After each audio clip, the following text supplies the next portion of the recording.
RCF.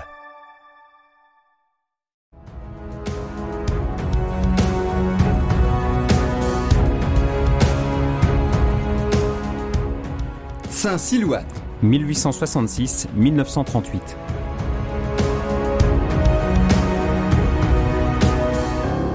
il est un authentique témoin de ce que veut dire entretenir une relation avec Dieu. Un saint reconnu au-delà des frontières de l'Église orthodoxe, universellement, en particulier dans l'Église catholique où il est vénéré comme un saint sans frontières. Confronté à un incrédule qui interroge Dieu, où serait-il donc ? Saint Silouan se dit du haut de ses 4 ans, « Lorsque je deviendrai grand, j'irai chercher Dieu par toute la terre ». Entendant parler de miracles sur la tombe d'un ascète reclus, contemporain de saint Séraphin de Sarov, Saint Silouan à 19 ans est rassuré, cela montre que Dieu est avec nous. Devenu starets, père spirituel au mont Athos, il a écrit « Grâce aux moines, la prière ne cesse jamais sur la terre. Et là est leur utilité pour le monde. Le monde tient grâce à la prière. Si la prière cessait, le monde périrait. » Dans ce 4e et dernier volet de votre série des pèlerins de Dieu sur les pas, ce mois-ci de Saint Silouan, goûtons ensemble les écrits simples et puissants d'un véritable maître spirituel. Sur la connaissance et la volonté de Dieu, la mère de Dieu et les saints, le combat spirituel, l'amour, l'humilité et l'obéissance, et aussi ces lamentations d'Adam qui chantent l'exil de l'homme et la nostalgie de Dieu. Pèlerin de Dieu, Franck Bétoir, Père Jean-Baptiste Masson.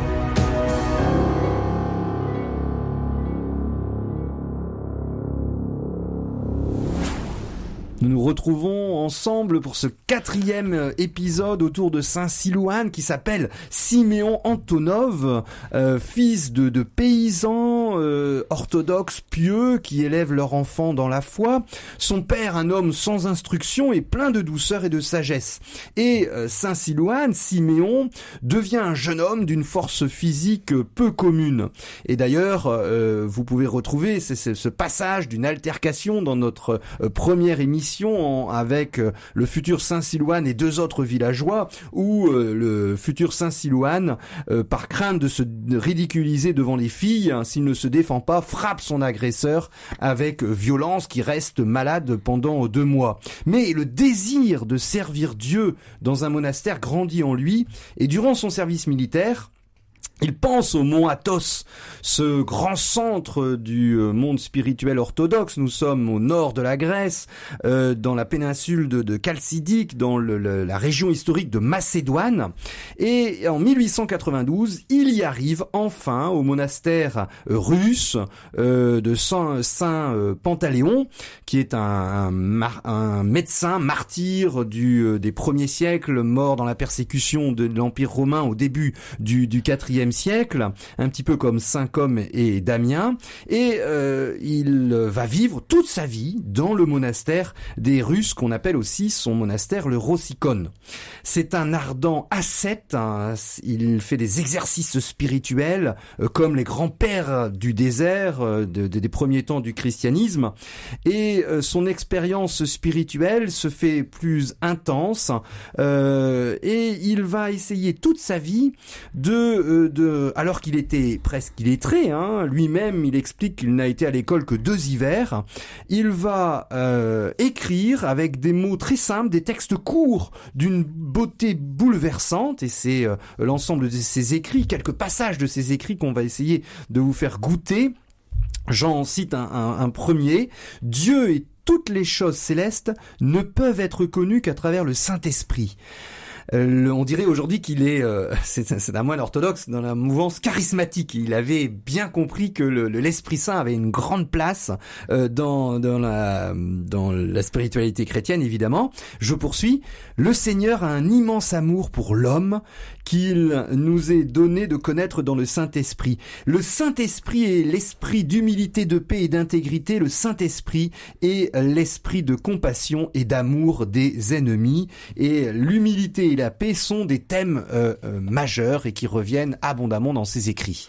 Alors l'humilité, ça correspond aussi à vraiment un fil conducteur de la vie de Saint Silouane, puisque quelques jours avant sa mort, le père Sophronie lui dit « Mon père, vous allez mourir », parce qu'il est vraiment très mal, et il répond simplement « Je n'ai pas encore atteint l'humilité ».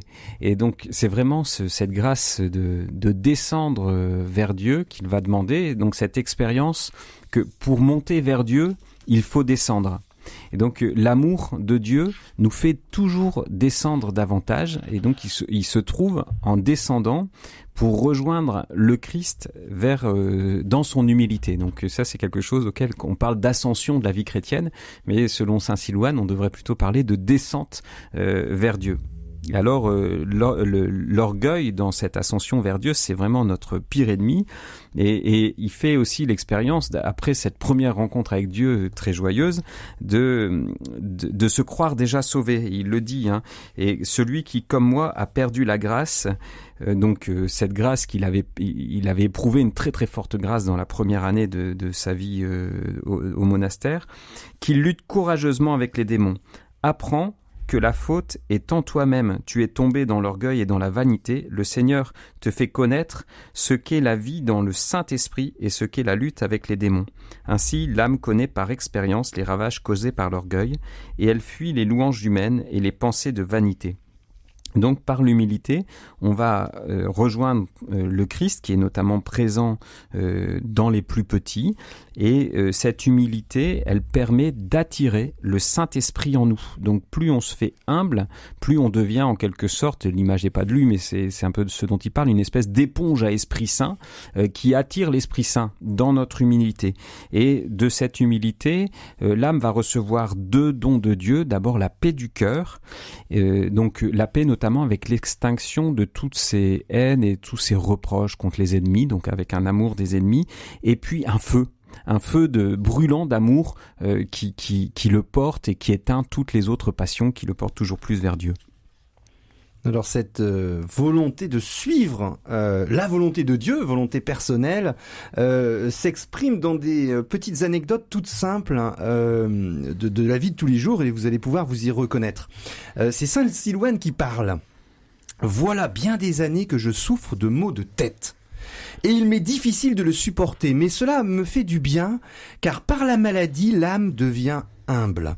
Mon âme a un ardent désir de prier et de veiller, mais la maladie m'en empêche, nous dit saint Silouane, le plus grand starets, le guide spirituel du monde orthodoxe. Car le corps malade a besoin de calme et de repos, il peut pas prier quand il a mal à la tête. J'ai beaucoup prié le Seigneur de me guérir. Mais le Seigneur n'a pas exaucé ma prière, c'est le signe que cela ne me serait pas utile. Mais voici ce qui m'est arrivé une autre fois, où le Seigneur m'a rapidement écouté et m'a sauvé. Un jour de fête, on servait du poisson au réfectoire. En mangeant, j'avalai une arête qui resta prise profondément dans ma gorge.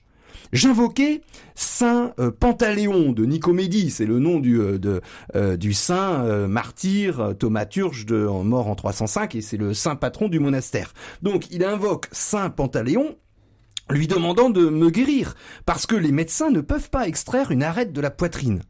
Et au moment où je prononçai le mot guéri, je reçus dans l'âme la réponse « Sors du réfectoire, respire profondément, et l'arête sortira avec du sang. » Et je fis ainsi, je sortis, je respirai profondément, je toussai, et une grande arête jaillit avec du sang. Et j'ai compris que si le Seigneur ne me guérit pas de mes maux de tête, cela signifie qu'il m'est profitable de souffrir ainsi.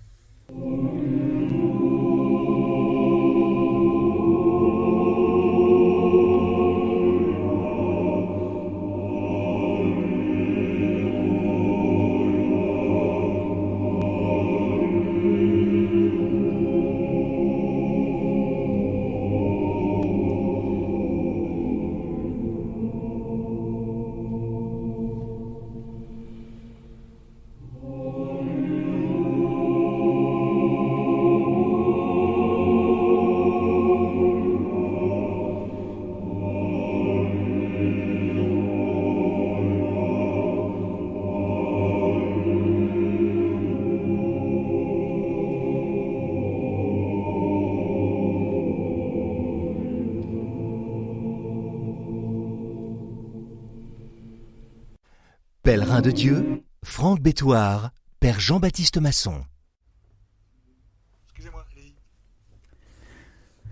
Parmi les écrits de Saint Silouan, il y a un petit traité sur l'amour qui correspond aussi à son expérience personnelle. Donc au début, dans ses premières années de vie monastique, il y a une conversation que rapporte le père Sophronie, où un moine disait à tous ses ennemis de l'Église: quand je serai au ciel avec Dieu, je serai très heureux de les contempler en enfer. Et alors Silouan, dans son cœur de jeune moine, à ce moment-là, il est saisi et il dit: mais comment est-ce que tu pourrais être heureux au ciel en les voyant malheureux en enfer? Et à ce moment-là, il reçoit vraiment aussi cette grâce de comprendre ce que Jésus veut dire dans l'amour des ennemis, qui paraît toujours quelque chose de au-delà de nos forces humaines et qui effectivement l'est. C'est que dans l'Esprit Saint et dans l'amour de Dieu, on reçoit un don de l'amour des ennemis qui est celui de l'amour du Christ en croix, et que on peut pas vraiment aimer Dieu si on va pas jusqu'à là, et que aimant Dieu, on reçoit ce don d'un amour pour tous les hommes et particulièrement pour ses ennemis. Et donc, dans ce don de l'Esprit Saint, il y a à la fois vraiment un feu brûlant et mystique au-delà des sens, et il y a un amour très concret et pratique pour tous les hommes et pour tous ceux qui l'entourent et tous les hommes de la terre entière. Et il avait été très frappé également par un récit de Saint Antoine, donc dans les Pères du désert, dans le 1er siècle au 4e siècle de l'Église, où Saint Antoine avait fait un petit tour par donc la ville, et là il avait entendu parler d'un artisan, voilà, qui était vraiment très avancé dans la foi chrétienne, et dont certains disaient qu'il était et donc le Seigneur lui avait inspiré qu'il était meilleur que lui, et il comprenait pas pourquoi, parce qu'il vivait sa vie dans son atelier et il n'y avait rien de spécial, tout ça, mais il a eu son secret en disant à chaque fois qu'il voyait passer quelqu'un, cet homme priait pour lui avec reconnaissance, en se disant intérieurement: il est meilleur que moi. Et avec un amour profond pour tous les hommes, en considérant tout homme supérieur à lui. Et Saint Antoine était revenu très marqué par cet amour qui allait plus loin que le sien, qui était un amour quand même marqué au coin de l'orgueil. Et donc, pour Silouan, c'est très important de pouvoir accomplir l'amour de Dieu dans l'amour des ennemis. Et donc cet amour de Dieu, c'est aussi une contemplation du cœur qui crée une grande paix, une grande joie, une grande lumière. Et donc il exprime énormément cette bonté, cette douceur, cette saveur de l'Esprit Saint. Voilà, qu'il contemple et qu'il demande, et il est toujours confronté aussi à ces combats, parce que pour entrer dans cette saveur, il y a toujours ces pensées hostiles à Dieu, ou c'est des luttes contre les démons, et avec cette recherche constante d'un amour plus grand. Et en parlant d'amour, Saint Silouan a un amour pour notre maman du ciel. Sa spiritualité est vraiment mariale, parce que Marie a joué un rôle important dans sa propre vie. C'est devant l'icône de la Mère de Dieu qu'il reçut le don de la prière de Jésus, cette grande prière du nom de Jésus, tellement forte dans la spiritualité orthodoxe. Et déjà dans sa jeunesse, où il avait fait un peu le grand n'importe quoi, il faut le dire, dans sa jeunesse pécheresse, Saint Silouan avait entendu un jour la voix de Marie le dissuadant de mal agir. Alors il nous a raconté dans un beau texte que je vous livre ce moment. Bien que la vie de la Mère de Dieu soit comme voilée par un silence sacré, le Seigneur de notre Église orthodoxe, Jésus, nous a cependant donné de savoir que son amour embrasse le monde entier, que dans l'Esprit Saint, Marie voit tous les peuples de la terre, et que tout comme son Fils, elle a de la compassion pour tous les hommes. Oh, si nous pouvions savoir comme la très sainte Vierge Marie aime ceux qui gardent les commandements du Christ, et comme elle a compassion et comment elle souffre pour ceux qui ne se corrigent pas.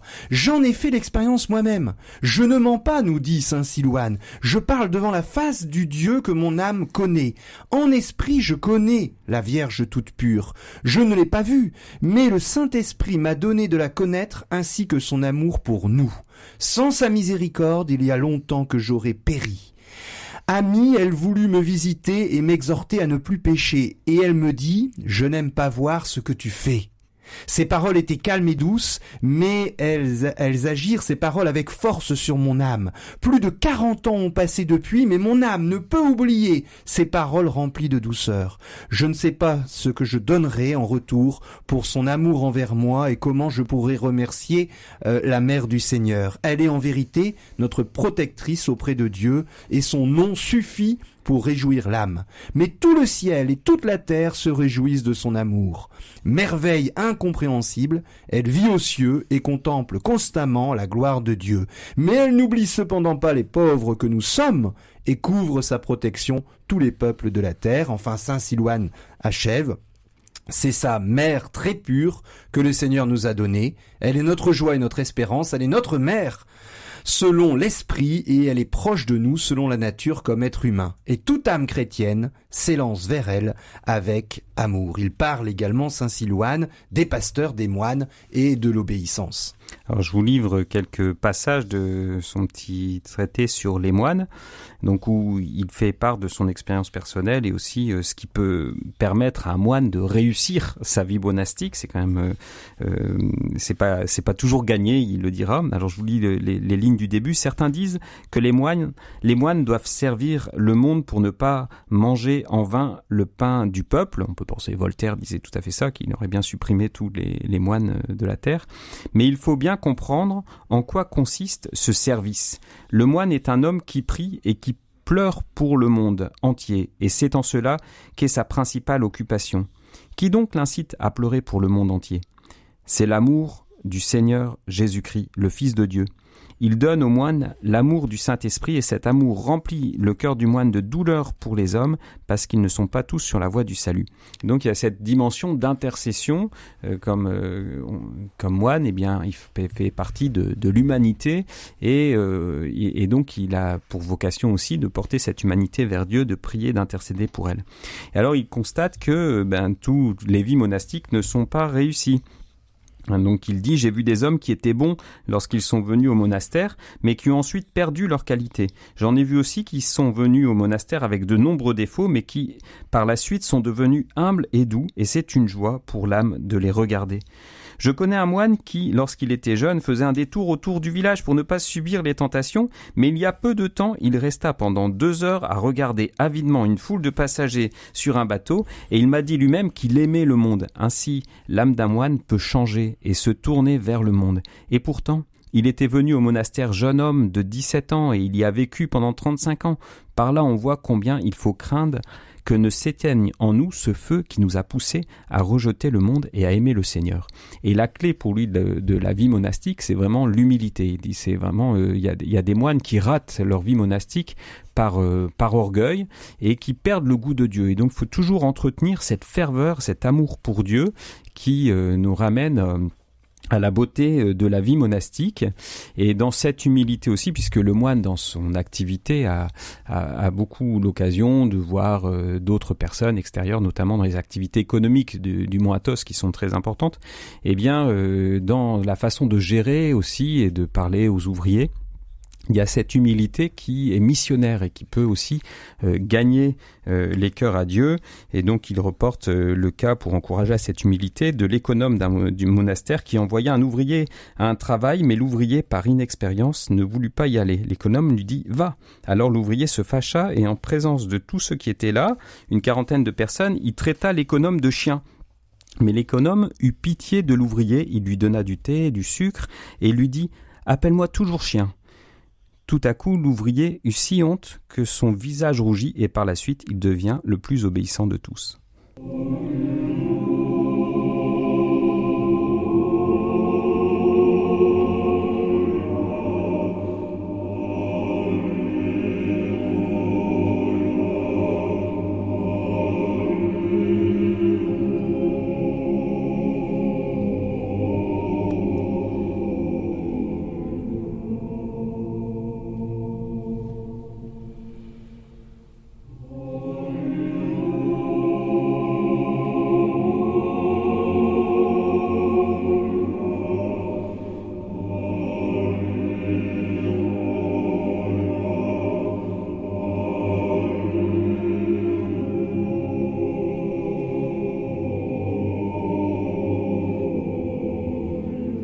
Pèlerin de Dieu, Franck Bétoir, Père Jean-Baptiste Masson.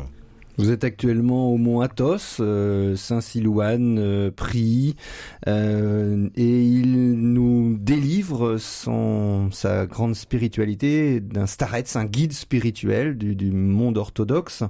Il a passé toute sa vie, complètement inconnu d'ailleurs, sans sortir de ce monastère au nord de la Grèce, et il nous a laissé une vie et des écrits absolument admirables pour nous aider dans ce chemin, cette montée, mais vous l'avez, on l'a évoqué avant la pause musicale, cette descente auprès de l'amour de Dieu. Alors, on va terminer avec quelques exemples de ces écrits. On a évoqué les moines avant la pause musicale, et ces moines ont un combat, il le dit, une guerre incessante contre l'adversaire avec un grand A, c'est Satan, c'est le diable, cet ange déchu dès les origines qui mène, et le moine doit mener un combat incessant. Et il utilise une formule qui est l'utilisation de 7 forteresses. Il doit occuper 7 forteresses, le moine. Première forteresse, retrancher sa volonté propre. Deuxième forteresse, se livrer à l'obéissance de son starets, on l'a évoqué avant la pause musicale, de son guide spirituel. Troisième forteresse, dessécher son corps par amour de Dieu. Quatrième forteresse, aimer la pauvreté. Cinquième forteresse, vaincre l'amour propre, l'orgueil. La 6e forteresse, s'humilier, et juste avant de mourir, il va dire « je recherche encore l'humilité », un quart d'heure avant de mourir. Et la 7e forteresse, remettre son âme à Dieu, c'est-à-dire s'abandonner en toute chose à Dieu. Alors, parmi les écrits les plus touchants de Saint-Silouan, il y a les Lamentations d'Adam, qui est un texte magnifique, un poème, qui est souvent lu d'ailleurs même dans certains offices monastiques. Et donc, dans lequel il met en scène Adam comme la figure de l'humanité qui a connu Dieu, qui a vécu cette intimité avec Dieu au paradis, et qui l'a perdu, et qui ensuite a été racheté par le Christ, et donc qui aujourd'hui contemple Dieu, mais a vécu cette expérience de la perte du paradis. Et donc ça rejoint l'expérience que tout homme peut faire, que inscrit au plus profond de lui, il y a un goût pour Dieu, un amour de Dieu, et dont il va pouvoir faire l'expérience dans les premiers temps de sa conversion, mais ensuite il va éprouver la gravité et la déchirure de son péché. Et donc il met en scène cet Adam, qui est l'Adam cosmique, donc qui nous rappelle notre participation à une humanité commune. Et donc Adam se lamente d'avoir perdu Dieu.